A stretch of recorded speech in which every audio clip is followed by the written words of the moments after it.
Man, they are hitting the ground running, aren't they, ladies and gentlemen? Hello, it's Scyushi Man back in for some more Trove. So we've got the September newsletter for Trove already. I haven't read through this. I wanted to do it with you guys. Apologies for the video yesterday with the patch notes. I didn't realize that I had a bunch of I had a bunch of settings when I was recording desktop, and it was like oversaturated. So now it should be fixed. Anyways, hey Trovians, this month's menu has the Block Party update, a healthy food versus junk food showdown. We'll take a quick bite out of recent highlights, give you a taste of what's next. Of course, answer some of your questions along the way. That's most of all what we're interested in.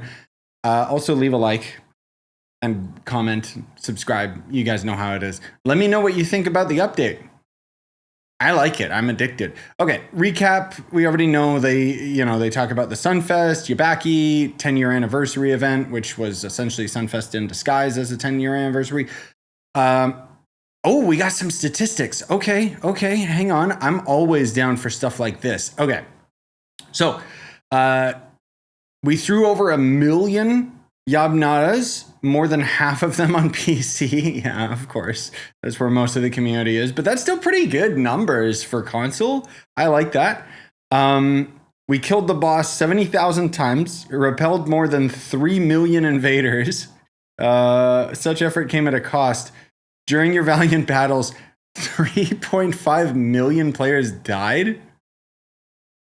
Is that... Okay. Does slash respawn count? Huh? Does that count? Wait, most played classes?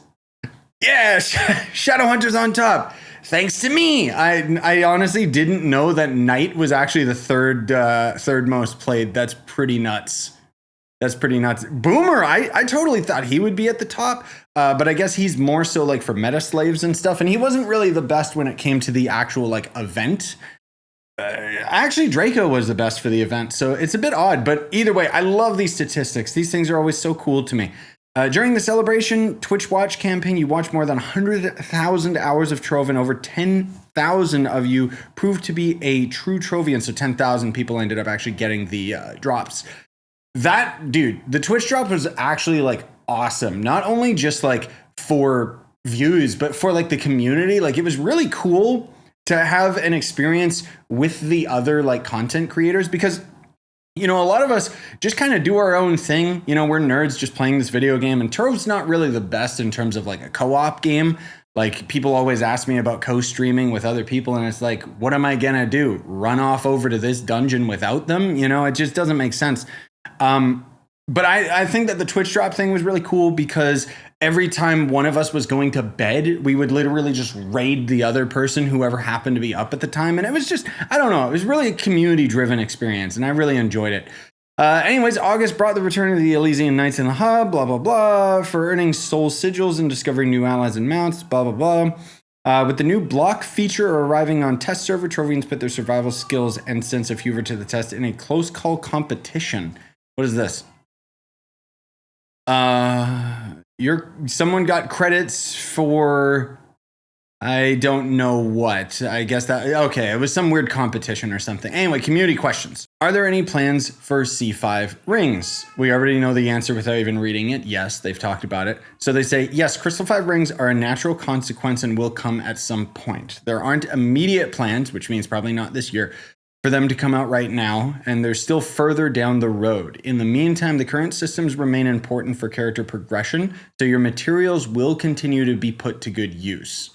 I don't know what they mean by that, unless they're talking about like the Trovian loops and stuff like that, because honestly, I think that the Trovian loops was a really cool system added to the game with the Paragon levels, executed in the worst way possible, with prime numbers giving you loot drops and your entire Paragon level resetting after 1,000. It's just asinine, because it means that you essentially are going to perpetually get less and less resources for crafting rings for your class. The higher the level you are, the higher the Paragon level. So I don't know. I wish they would change it, honestly. Why are player requested improvements and class reworks consistently delayed in favor of monetization updates? I can field that one. First of all, what class reworks are they talking about? There's a lot of people whining about class reworks, but nobody has ever ended up, very rarely do I see people actually have constructive criticism talking about which class needs buffed in which regard and so on and so forth. Usually it's just my favorite class isn't super viable, so people complain about that. As for them focusing on monetization updates, literally to keep hosting the servers. Also, you probably hear Baby Leon screaming in the background. Anyway, let's get into their actual answer. So the tutorial update was designed to help new players get into the game more easily. If one of the devs is watching, I'm sorry, that new tutorial is garbage. It is actually one of the worst things that they've ever implemented into the game. It teaches you nothing. It teaches you how to move and get shapestone. That's it. Trials of Luxian update introduced a new game mode with enemy density like never before. Nobody really likes the Trials of Luxian. I'm sorry, guys. You basically just made Luxian more pay to win. Let's be real. And with the block party patch, we added a new tier of gems and feature to make melee classes more competitive with ranged, except ironically, it actually made ranged classes pretty irrelevant. Our updates regularly include ways to ease the progression via the store. We are a free-to-play game and monetization is necessary to keep servers ongoing and development running. Yes, I have no problem with the monetization. However, monetization is never the starting point of our design process. Updates are first built around gameplay improvements and new features, while monetization is layered in afterwards to support the game's sustainability. And as an argument, by the way, like I'm not trying to be like all devil's advocate, you know, super defensive of the devs or anything, but I think people don't really understand that the developers are kind of the middleman to the publisher or whoever's in charge of. Basically, they want to make money, right? Like that's the only reason the game is still alive, is because it's profitable enough. And the thing is, I'm not against the monetization, and I think they've been doing strides. Like they've been doing laps with their recent monetization implementation. I'm not the biggest fan of the 10th lives being as pay to win as they are, because it's basically taking 9th lives that we already paid for and then making 10th lives time gated. So you're kind of just double dipping into the same, like, oh, hey, buy these items again. And I'm just not falling for it this time. I'm not going to bother buying 10th lives, but anyways, that's my 2 cents towards it. I do think some classes deserve some changes. In particular, there's only a few classes that deserve a full rework. Gunslinger, I personally think they need to overhaul a lot of his abilities because most of them are worthless right now. And the Knight desperately needs to have an overhaul from the ground up, because as of right now, his most efficient way of playing is just holding left click, which I know is the appeal of the class to a lot of people, but I really like when they take that extra step to make a class use all of its abilities instead of just one of them. And then, can we get more badges for loyalty points? I'll take it, bro. Like, I've spent way too much money on this game already. I would love to get more rewards for my loyalty points. So yes, badges are something we're actively looking into expanding across different parts of the game. I like that. When it comes to loyalty points, we hadn't planned on adding new badges before, but your feedback made it clear this is something players want.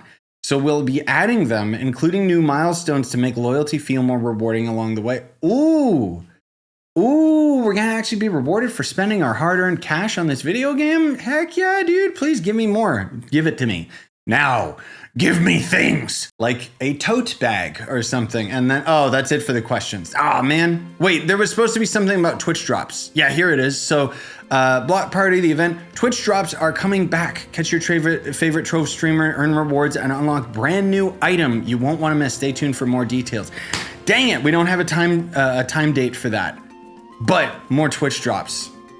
That's awesome, because again, it means that we can all, you know, all us content creators were really enjoying the Twitch drops. I'll say that. Anyways, thanks for watching, gamers. Smash like, sub for more, buy the merch, and want to support the channel. I'm gonna go and stream some Trove now.